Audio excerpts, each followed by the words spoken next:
Middle east फिर से कांप रहा है।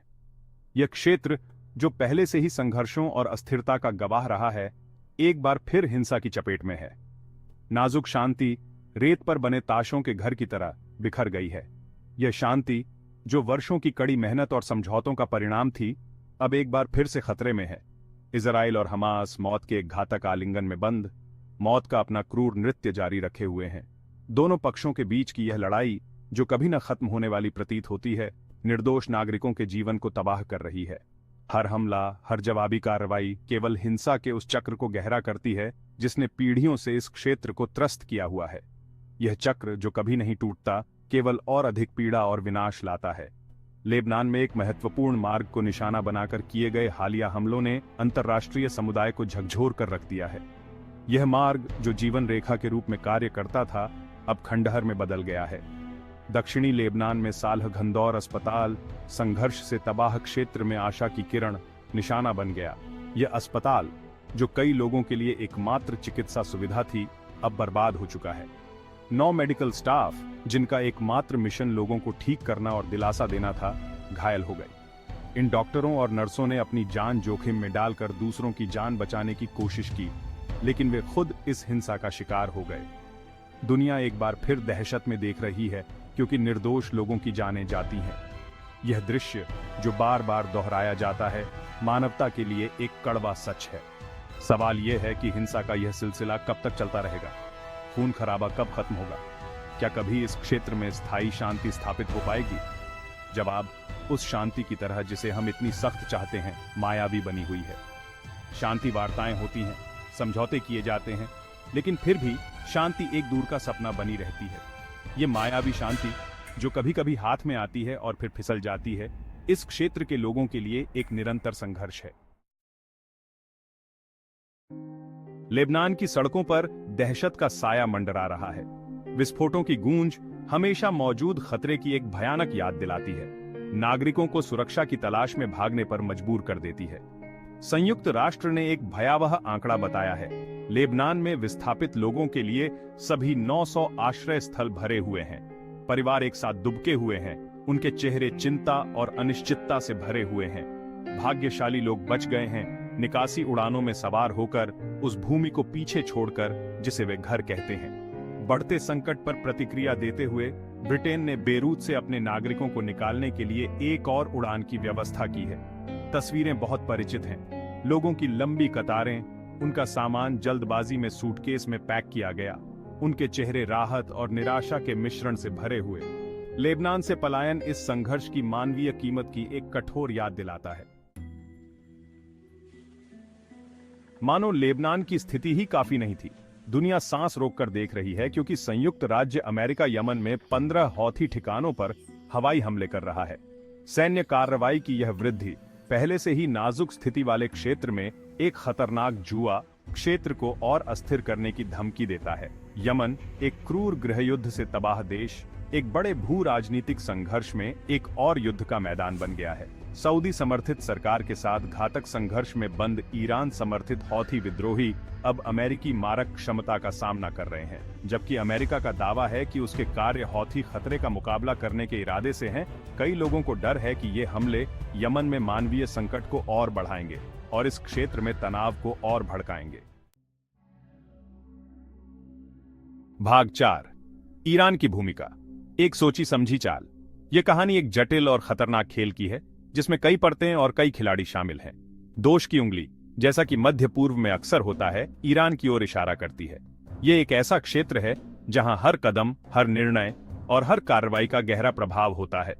इजराइल के पूर्व रक्षा मंत्री बेनी गैंट्ज, एक ऐसे व्यक्ति जो युद्ध का चेहरा प्रत्यक्ष रूप से जानते हैं, मौजूदा संकट में ईरान का हाथ देखते हैं।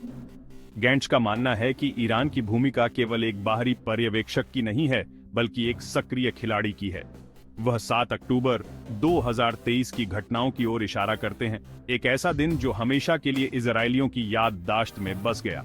उस दिन की घटनाओं ने न केवल इजराइल को बल्कि पूरे क्षेत्र को हिलाकर रख दिया। 1200 से ज्यादा लोगों की बेरहमी से जान ले ली गई और 250 निर्दोष नागरिकों को बंधक बना लिया गया। यह एक ऐसा हमला था जिसने इजराइल की सुरक्षा और स्थिरता को गहरे संकट में डाल दिया। उनमें से 101 आत्माएं गाजा में फंसी हुई हैं, उनका भाग्य अधंग में लटका हुआ है।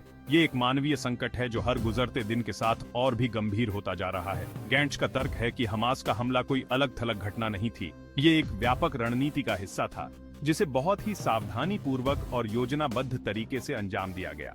उनका मानना है कि यह एक बड़े खेल में सावधानी पूर्वक किया गया एक कदम था, एक ऐसा खेल जो ईरान और उसके सहयोगियों द्वारा खेला जा रहा है।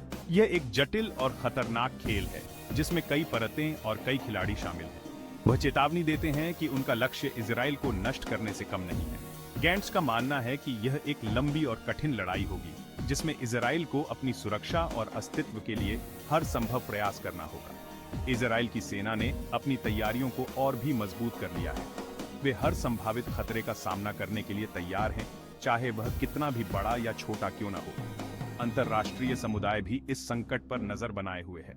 दुनिया भर के नेता इस मुद्दे पर चर्चा कर रहे हैं और समाधान खोजने की कोशिश कर रहे हैं। संयुक्त राष्ट्र ने भी इस मुद्दे पर अपनी चिंता व्यक्त की है और शांति वार्ता के माध्यम से समाधान खोजने की अपील की है। लेकिन यह एक ऐसा मुद्दा है जो केवल बातचीत से हल नहीं हो सकता। इस बीच इजराइल के नागरिक अपने दैनिक जीवन को जारी रखने की कोशिश कर रहे हैं, लेकिन उनके दिलों में एक गहरी चिंता और अनिश्चितता बनी हुई है। वे जानते हैं कि यह संघर्ष अभी खत्म नहीं हुआ है और आगे की राह बहुत कठिन है। यह एक ऐसा संघर्ष है जो न केवल इजराइल और ईरान के बीच है, बल्कि पूरे मध्य पूर्व और दुनिया के लिए एक बड़ी चुनौती है।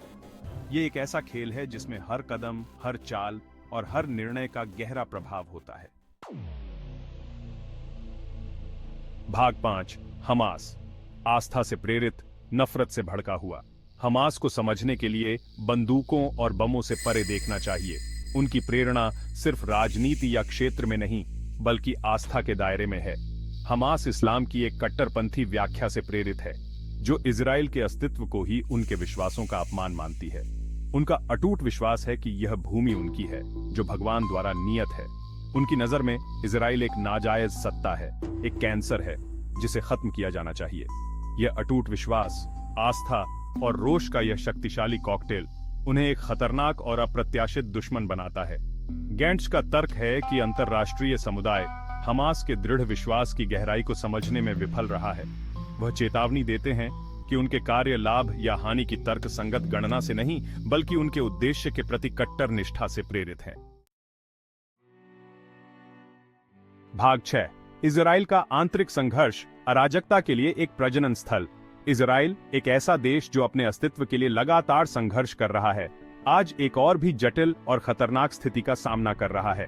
बाहरी खतरों के अलावा आंतरिक संघर्ष और विभाजन ने देश को एक अराजकता के कगार पर ला खड़ा किया है। एक अनुभवी सैन्य रणनीतिकार गैंट्स न केवल बाहरी खतरों को देखते हैं, बल्कि उन आंतरिक कमजोरियों को भी देखते हैं जो इजराइल को त्रस्त करती है। गैंट्स का मानना है कि इजराइल की सुरक्षा केवल बाहरी दुश्मनों से नहीं, बल्कि आंतरिक अस्थिरता से भी खतरे में है। वह गहरे राजनीतिक विभाजनों, सामाजिक अशांति और मोहभंग की बढ़ती भावना की ओर इशारा करते हैं, जिसने इजरायली समाज को अपनी चपेट में ले लिया है। इन विभाजनों ने न केवल समाज को कमजोर किया है, बल्कि देश की एकता और स्थिरता को भी खतरे में डाल दिया है। उनका तर्क है कि इन आंतरिक दरारों ने भेद्यता का माहौल बनाया है, उग्रवाद के लिए एक प्रजनन स्थल बनाया है। इजराइल के भीतर की ये दरारें न केवल आंतरिक शांति को भंग कर रही हैं, बल्कि बाहरी दुश्मनों को भी अवसर प्रदान कर रही हैं। हमास, हमेशा अवसरवादी, ने इन विभाजनों का फायदा उठाया है। उनका उपयोग कलह बोने और अपने एजेंडे को आगे बढ़ाने के लिए किया है। हमास ने इजराइल के आंतरिक संघर्षों का लाभ उठाकर अपनी स्थिति को मजबूत किया है और इजराइल की सुरक्षा को और भी कमजोर कर दिया है। गैंट्स चेतावनी देते हैं कि अगर इजराइल खुद से ही युद्ध कर रहा है, तो वह अपने दुश्मनों को हराने की उम्मीद नहीं कर सकता। उनका मानना है कि आंतरिक एकता के बिना इजराइल बाहरी खतरों का सामना नहीं कर सकता। वह एकता का आह्वान करते हैं, एक ऐसे सामान्य उद्देश्य के लिए जो राजनीतिक मतभेदों को पार करता है। गैंट्स का मानना है कि केवल एकजुट होकर ही इजराइल अपने दुश्मनों का सामना कर सकता है और अपने अस्तित्व को सुरक्षित रख सकता है। लेकिन एक ऐसे राष्ट्र में जो इतने गहरे विभाजनों से ग्रस्त है, उसकी दलीलें बहरी हो सकती हैं। इजराइल के सामने सबसे बड़ी चुनौती यह है कि वह कैसे इन आंतरिक विभाजनों को पाटे और एक मजबूत, एकजुट राष्ट्र के रूप में उभरे। गैंट्स की चेतावनी और उनकी एकता की अपील इजराइल के भविष्य के लिए महत्वपूर्ण है, लेकिन क्या इजरायली समाज इन अपीलों को सुनने और उन पर अमल करने के लिए तैयार है? ये एक ऐसा सवाल है जिसका उत्तर केवल समय ही दे सकता है।